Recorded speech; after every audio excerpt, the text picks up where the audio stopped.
Hello, good people. Today, I just wanted to share with you some of my journey in my corporate world and realization I came to when I started to connect more to my feminine side. And during my career, at some point, I was a project manager. I was managing a team.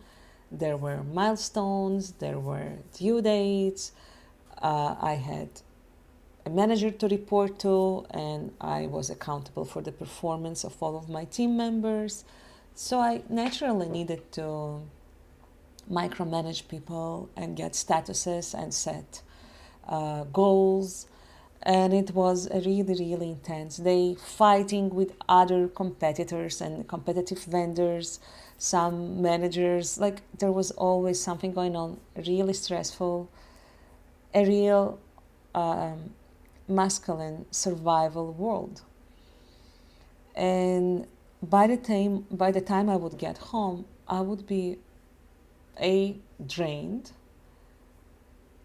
and B, I would be such a perfect warrior that it was almost impossible to switch to the role of the wife and the woman and the mother that was expected of me. And it was really hard not to micromanage my husband on the way he does unloads the dishes, or I don't know, does whatever he was responsible to do. It was really hard not to go by time wise because I needed to make the dinner, feed the kids, do the homework, uh, uh, the bathroom routines, put the kids to bed at a certain time. It was all due times and milestones. So I would look at my kids as little team members that supposed to perform. There was no space for slowing down, for compassion, for being the mother I actually was meant and always wanted to be. And there was no energy to really draw that part of me out and be what was needed. And I think that's the pain of our world. Our kids are growing with exhausted, surviving, fighty mothers that are not protected by their men and need to go out there and survive during the day and then come back and somehow magically become soft, loving, supporting, listening, accepting mothers. Because these kids are waiting for the mother to relax and let go of all the stress that went on them during the day. And I can say about myself, I couldn't be that space.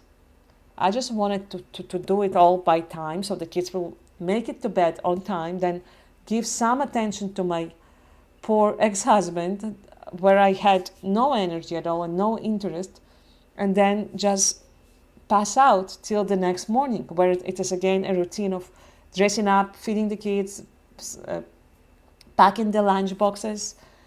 And it took me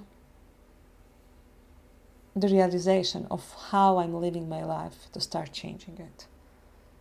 And although I was raised in a very feminist and very um, embracing the masculine world way, I realized that my femininity is needed.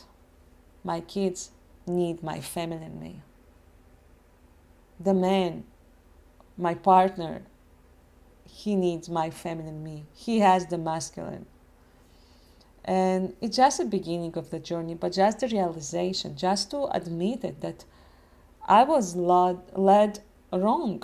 Like I thought there is nothing wrong in me being so masculine. I thought there is no such thing as masculine. I thought we are all equal, we are all the same, there are no gender roles, we can all do everything we can. And I proved it. I could. I know how to do it. But it cost. And it cost my kids. And I hope I was able to revert some of the damage, but I know that at some points of my kids' childhood, I wasn't there fully. I wasn't the loving, accepting, nurturing mother because I was surviving. And I know the answer will be okay, what do we do? That's the world. That's how things work. I agree. I think the first thing and the first step is to at least admit it and see where the lack is. At least see it and face it. And leave, there's no guilt about it. It's not about guilt. It's not about blaming somebody. It's about, the first step is just to realize that. So I really want you to take a look there with me and see if you see it. And I'm going to talk about it a lot, and I'm going to share with you what I did step after step to move from there and to change it. But that was the first realization. When I'm playing a man, my kids are missing the mother that they need. My partner is missing the woman he needs. That's it. Would love to hear your comments. Like me, comment, and I'll see you in the next video.